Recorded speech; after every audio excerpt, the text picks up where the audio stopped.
ప్రభువు మీతో ఉందురుగాక. మీ ఆత్మతో ఉండనుగాక. పునీత మత్తయ్య గారు రాసిన సువిశేషములోని భాగము. ప్రభువా మీకు మహిమ కలుగునుగాక. పునీత మత్తయ్య గారు రాసిన సువార్త 13వ అధ్యాయము 36వ వచనము నుండి 43వ వచనం వరకు.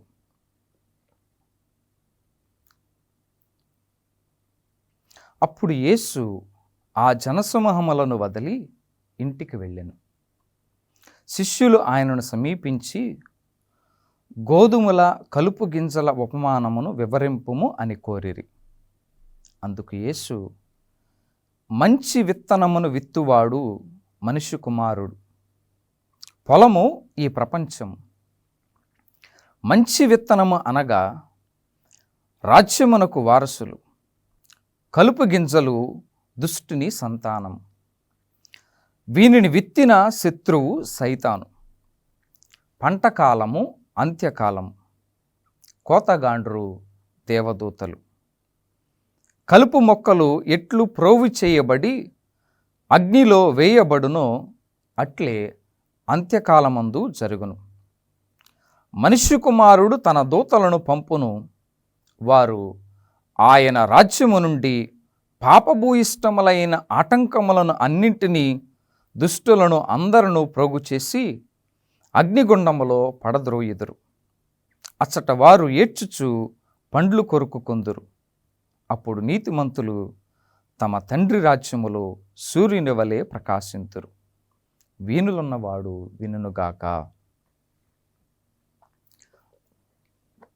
ఇది ప్రభుని సువిశేషము. క్రీస్తువా మీకు స్తుతి కలుగునుగాక. ప్రియా విశ్వాసులారా, దేవుని బిడ్డలారా, ఈ రోజున తల్లి అయినటువంటి శ్రీ సభ పునీత అల్ఫాన్సమ్మ గారి యొక్క పండుగను కొనియాడుతూ ఉంది. భారతదేశ మొట్టమొదటి పునీతురాలుగా చెప్పవచ్చు. పునీత అల్ఫాన్సమ్మ గారు కేరళ రాష్ట్రంలో కుడుమలూరు అనే గ్రామంలో 1910వ సంవత్సరంలో ఆగస్టు 19వ తారీఖున వారు జన్మించడం జరిగింది.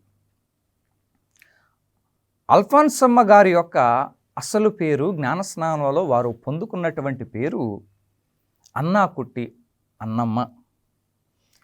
ప్రియ సహోదరి సహోదరులారా, అల్ఫాన్సమ్మ గారు చాలా జాలి హృదయం కలిగినటువంటి వారు. మరి ముఖ్యంగా శరీర కష్టం చేసేటువంటి వారిని చూస్తే చిన్న ప్రాయం నుంచి కూడా, బాల్యం నుంచి కూడా వారు ఎంతో జాలి ఆప్యాయత కలిగి ఎవరైతే శరీర కష్టం చేస్తూ ఉన్నారో వారికి తమ దగ్గర ఉన్నటువంటి ఆహారము కానీ ఏదైనా సరే వారికి పంచుకోవటానికి ఆశపడుతూ ఉండేటువంటి వారు. ఒక్కొక్కసారి అల్ఫాన్సమ్మ గారు ఇంట్లో ఉన్నటువంటి భోజనాన్నంతటిని కూడా ఆ పేదలకు సహాయం చేస్తూ ఉండేటువంటి వారు. ఈ విధంగా అల్ఫాన్సమ్మ గారు ఇలా చేస్తూ ఉంటే ఇంట్లో వారు ఆశ్చర్యపోయేటువంటి వారు. కొన్నిసార్లు అల్ఫాన్సమ్మ గారిని తిడుతూ ఉండేటువంటి వారు. ఈ విధంగా ప్రేమైనటువంటి సహోదరి సహోదరులారా, అల్ఫాన్సమ్మ గారి యొక్క జాలి హృదయం బాల్యం నుంచి కూడా వారు పేదల పట్ల, అభాగ్యుల జాలి హృదయం కలిగినటువంటి వారు. వారు స్కూల్లో చదువుతూ ఉండేటువంటి సమయంలో చాలా మెతకగా ఉండేటువంటి వారు. కొన్నిసార్లు వారి స్నేహితులు వారిని తిడుతూ ఉన్నా, కొడుతూ ఉన్నా, కొన్నిసార్లు నెట్టినప్పుడు ముండ్లకంపల్లో పడుతూ ఉన్న ప్రేమైనటువంటి సహోదరి సహోదరులారా, అల్ఫాన్సమ్మ గారు ఎవ్వరికి కూడా ఫిర్యాదు చేసేటువంటి వాళ్ళు కాదు. ఉపాధ్యాయులకు కానీ, కుటుంబంలో ఉన్నటువంటి పెద్దలకు కానీ వారు ఏ విధంగా కూడా ఫిర్యాదు చేసేటువంటి వారు కాదు. ఎందుకని అనంటే, వారు ఒకవేళ నేను వారి మీద ఫిర్యాదు చేస్తే వారు ఉపాధ్యాయుల చేత, పెద్దల చేత వారు కొట్టబడతారు, లేకపోతే పనిష్ చేయబడతారు, లేకపోతే వారిని శిక్షిస్తారు అని చెప్పి అల్ఫాన్సమ్మ గారు వారి మీద జాలి పడుతూ ఉండేటువంటి వారు. వారు ఒక మాట చెప్తూ ఉంటారు, మనం వారిని క్షమిస్తే దేవుడు మనలను క్షమిస్తాడు అని చిన్నప్పుడే వారు నేర్చుకొని ఉన్నారు. ప్రియమైనటువంటి సహోదరి సహోదరులారా, ఒకరోజు స్కూల్కి వెళుతూ ఉన్నటువంటి సమయంలో కొబ్బరి తోటలో నుంచి స్కూల్కి వెళుతూ ఉన్నటువంటి సమయంలో అల్ఫాన్సమ్మ గారికి కార్మెల్ సభ మఠకన్య వారితో కొద్దిసేపు మాట్లాడుతూ ఉన్నారు. ఏమని? ఇదిగో నీవు కన్యాస్త్రీ కావాలి, త్యాగ జీవితాన్ని జీవించాలి అని కొద్దిసేపు వారికి ఈ యొక్క జీవితాన్ని గురించి బోధించేసరికి అప్పటి నుండి వారి మనస్సులో కన్యాస్త్రీ కావాలి అనేటువంటి ఆలోచన బలంగా నాటుకుపోయింది. ఆ రోజు నుంచి కూడా ఇదిగో నేను ఒక కన్యాస్త్రీ కావాలి, త్యాగ జీవితాన్ని జీవించాలి అని వారు మనసులో ఆలోచన చేస్తూ ఉన్నారు. కానీ ప్రియమైనటువంటి సహోదరి సహోదరులారా, వారి ఇంట్లో ఉన్నటువంటి వారి యొక్క పిన్ని యుక్త వయస్సులోనే అల్ఫాన్సమ్మ గారికి వివాహం చేయాలని తలుస్తూ ఉంటే అల్ఫాన్సమ్మ గారు ప్రియమైనటువంటి సహోదరి సహోదరులారా, వారు చేసినటువంటి గొప్ప పనులు ఏంటంటే, ప్రియ సహోదరి సహోదరులారా, కన్యాస్త్రీ కావాలి అనేటువంటి వారి బలమైనటువంటి కోరిక, దైవాంకిత జీవితాన్ని జీవించాలి అనేటువంటి పొందుకున్నటువంటి ప్రేరణ వారిని ఏ విధంగా ఇదిగో ఆ వివాహ జీవితానికి వెళ్లకుండా ఉండటానికి వారు చేసినటువంటి ప్రయత్నాలు. పొట్టుపొయ్యిలో ఆ కాళ్ళు పెట్టి ఆ కాళ్ళు బొబ్బలు వచ్చేలాగా, ఆ బొబ్బల ద్వారా నీరు వచ్చి ఆ కాళ్ళన్నీ కూడా పాడైపోతూ ఉంటే ఇదిగో వివాహ ప్రయత్నాలు మానుకుంటారేమో అని చెప్పి తన కాళ్ళు తీసుకొని వెళ్ళి పొట్టుపొయ్యిలో పెట్టారు. ప్రియమైనటువంటి సహోదరి సహోదరులారా, మంచి వైద్యాన్ని చేపించి మరలా ఆమె కాళ్ళు చక్కగా అయ్యే వరకు కూడా వైద్యాన్ని ఇప్పించినటువంటి వారు మరలా వివాహ ప్రయత్నాలు చేస్తుంటే అల్ఫాన్సమ్మ గారు జిల్లేడు పాలు కంట్లో పోసుకొని కళ్ళు పోవాలని ప్రయత్నం చేశారు. ఆ ప్రయత్నం కూడా విఫలమయ్యింది. ఇక ఇంట్లో వారు పెద్దలు ఆశను గమనించి ప్రియమైనటువంటి సహోదరి సహోదరులారా, కన్యాస్త్రీ జీవితానికి దైవాంకిత జీవితానికి వారిని చేరేటువంటి విధముగా, కన్యాస్త్రీ జీవితానికి వారు అంకితమయ్యేటువంటి విధంగా వారికి సహకరించి ఉన్నారు. ఈ విధంగా ప్రియమైనటువంటి సహోదరి సహోదరులారా, 1928వ సంవత్సరంలో ఆగస్టు 2వ తారీఖున క్లారా మఠకన్యల సభలో వారు చేరటం జరిగింది.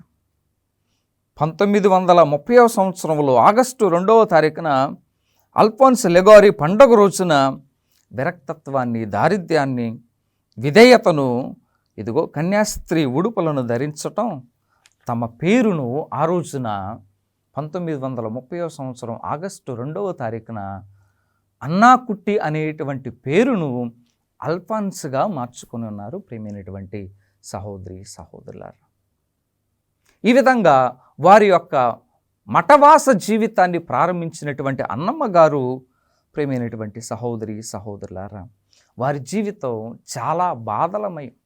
యేసు ప్రభు వారి యొక్క మాటలు, ఇదిగో నన్ను అనుసరింప కోరువాడు ఇదిగో తన సిలువను ఎత్తుకొని నన్ను వెంబడించాలి అన్నటువంటి ఆ మాటలు తమ జీవితంలో నెరవేర్చటంలో, అనుసరించటంలో ఇదిగో ఈ యొక్క కన్యక శిరోమణి ఏ విధంగా అవలంబించింది. చాలా కష్టాలు, చాలా బాధలు, శారీరకంగా అనేకమైనటువంటి వేదనలు. ముందుగానే ఇదిగో ఆమె నోవిస్గా ఉన్నటువంటి సమయంలోనే రక్తస్రావం అనేటువంటి రోగంతో బాధపడుతూ ఉన్నారు. ఆ రక్తస్రావంతో బాధపడుతూ ఉన్నటువంటి సమయంలో వారికి ఆపరేషన్ జరిగినప్పుడు, ఆసుపత్రిలో చికిత్స పొందుతూ ఉన్నప్పుడు ఇదిగో వారి మీద ఒక యువ డాక్టర్ అఘాయిత్యం చేయటానికి ప్రయత్నించినప్పుడు బలంగా వారిని తోసివేసి వారిని క్షమించటం, ప్రియమైనటువంటి సహోదరి సహోదరులారా, ఆ డాక్టర్ మారు మనసు పొందేటువంటి విధంగా మాట్లాడటం కేవలం ఈ యొక్క అల్ఫాన్సమ్మ గారికే సాధ్యమవుతుంది. ఈ విధంగా ప్రేమైనటువంటి సహోదరి సహోదరులారా, అదేమి సిలువో కానీ రక్తస్రావం అధికమవటం, ఆపరేషన్ తర్వాత కూడా నోటి వెంట ముక్కు వెంట ఇదిగో రక్తం రావటం, ఇంకా ఆమె ఏ విధమైనటువంటి వేదనలు పొందుకొని ఉందనంటే కాలు పుండ్లు, చీము, ఈ విధంగా అనేకమైనటువంటి వ్యాధులతో బాధపడుతున్నటువంటి వారిని మత పెద్దలు వారిని ఇంటికి పంపించాలనుకున్నారు. కానీ అలనాటి బిషప్ గారు ఆమె మచ్చలేనటువంటి ఆత్మీయమైనటువంటి జీవితాన్ని గమనించినటువంటి బిషప్ గారు, పీఠాధిపతుల వారు ఇదిగో వారిని బయటకు పంపించటానికి ఏమాత్రము కూడా అనుమతించలేదు. ఆ విధంగా అల్ఫాన్సమ్మ గారు 1936 సంవత్సరంలో ఆగస్టు 12వ తారీఖున నిత్య మాట స్వీకరించారు. ఫాదర్ ఎలియాస్ కురియాకోస్ చావరా గారు కార్మలైట్ కన్యాస్త్రీల సభస్థాపకులైనటువంటి వారి పేరిట అల్ఫాన్సమ్మ గారు నవదిన ప్రార్థనలు చేస్తూ ఉండేటువంటి వారు. బాల్యం నుంచి కూడా వారికి ఇష్టమైనటువంటి చిన్న తెరీసమ్మ గారి యొక్క నవదిన ప్రార్థనలు చేస్తూ ఉండేటువంటి వారు. ఇన్ని ప్రార్థనలు చేస్తూ ఉన్నప్పటికీ ప్రేమైనటువంటి సహోదరి సహోదరులారా, అల్ఫాన్సమ్మ గారి యొక్క శారీరక బాధలు అధికమయ్యాయి. ఇంకా ఎక్కువవుతూ ఉన్న వారి జీవితం ఇంకా ముందుకు వెళుతూ ఉన్న కొద్దీ ప్రేమైనటువంటి సహోదరి సహోదరులారా, ఈ విధంగా అల్ఫాన్సమ్మ గారు ఫాదర్ ఎలియాస్ కురియాకోస్ చావరా గారి యొక్క నవదిన ప్రార్థనలు చేస్తూ ఉన్నప్పుడు ఒకరోజు ఆయన కలలో కనిపించి, అమ్మ నీకు ఈ బాధ తొలుగుతుంది, కానీ ఇంకా వేరే బాధలు అధికమవుతాయి అని చెప్పి కనిపించి వెళ్ళిపోయారు. ప్రేమైనటువంటి సహోదరి సహోదరులారా, తర్వాత కూడా అల్ఫాన్సమ్మ గారు ఎన్నో బాధలు పొందారు.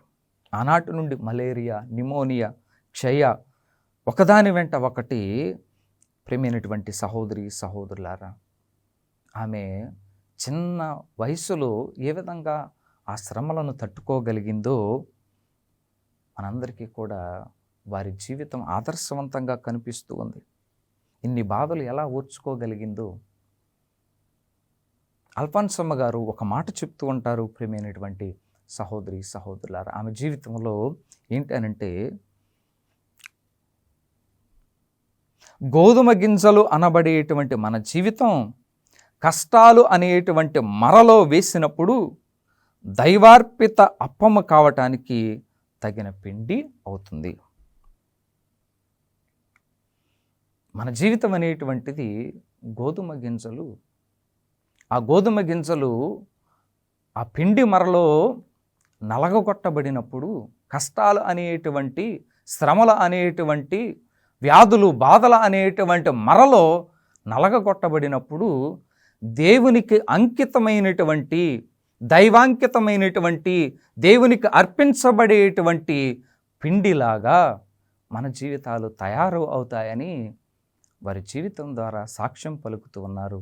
ప్రేమైనటువంటి సహోదరి సహోదరులారు, ఇంకా అల్ఫాన్సమ్మ గారు ఒక గొప్ప ప్రార్థన చేస్తూ ఉంటారు. ఏమని అంటే, ప్రభువా ఇదిగో కష్టాలు అనేటువంటివి, బాధలు అనేటువంటివి, ఇతరుల కష్టాలు, ఇతరుల బాధలు, వారి బాధలు కూడా నాకు ఇవ్వండి. ఎందుకనంటే వారు పనిపాట్లు చేసుకునేటువంటి వారు. ఆ బాధలు నాకు ఇస్తే ఇదిగో నేను సంతోషంగా స్వీకరిస్తాను అని చెప్పి ఇదిగో అల్ఫాన్సమ్మ గారు మనందరికీ కూడా చెప్తూ ఉన్నారు. ఇతరుల బాధలు నాకు ఇవ్వమని. ప్రేమైనటువంటి సహోదరి సహోదరులారు, మనందరూ కూడా ఏమనుకుంటాం? ప్రభువా నాకు ఈ కష్టాన్ని తొలగించు, ఈ బాధను తొలగించు, ఈ వేదన తొలగించు అని ప్రార్థన చేస్తాం. కానీ అల్ఫాన్సమ్మ గారు ఇతరుల బాధలో కూడా నాకివ్వండి, వారి బాధల నుంచి వారిని విముక్తి చేయండి అని చెప్పి కోరుకుంటూ ఉన్నారు. ఈ విధంగా ప్రేమైనటువంటి సహోదరి సహోదరులారా, 1946 జూలై 28వ తారీఖున వారు పరమపదించారు. 2008 సంవత్సరంలో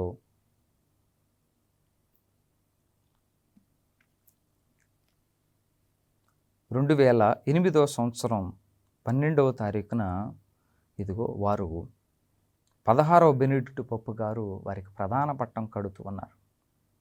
ప్రియమైనటువంటి సహోదరి సహోదరులారా, చివరికి ఆమె చెప్పేటువంటి మాట, చావునకు తెగించి సత్యము కొరకు పోరాడము, ప్రభువే నీ పక్షమున యుద్ధం చేస్తాడని శరాపుత్రుడైనటువంటి యేసు జ్ఞాన గ్రంథంలో 4వ అధ్యాయంలో 28వ వచనంలో పలికినటువంటి మాట ద్వారా మనందరికీ కూడా చెప్తూ ఉన్నారు. కాబట్టి మనం ఇదిగో సత్యము కొరకు పోరాడేటువంటి విధంగాను, కష్టాలలో బాధలలో ఏ విధంగానైతే ప్రభువు మీద ఆధారపడ్డారో ఆ విధంగానే అల్ఫాన్సమ్మ గారిలాగా మన జీవితాన్ని కూడా దేవునికి సమర్పించుకోవటానికి ప్రయత్నం చేద్దాం. ప్రభువు మీతో ఉందురుగాక. మీ ఆత్మతో ఉండను. సర్వశక్తి గల సర్వేశ్వరుడు, పిత, పుత్ర, పవిత్రాత్మ సర్వేశ్వరుడు మనందరిని దీవించి ఆశీర్వదించి కాచి కాపాడునుగాక. ఆమేన్. ఆమేన్. గుణదల మాత మా ఆశ్రయం, కరుణామయీ నీవే మా జీవనం, విజయవాడ వెలుగై నిలిచినవే మరియమ్మ, నీవే మా ధైర్యం.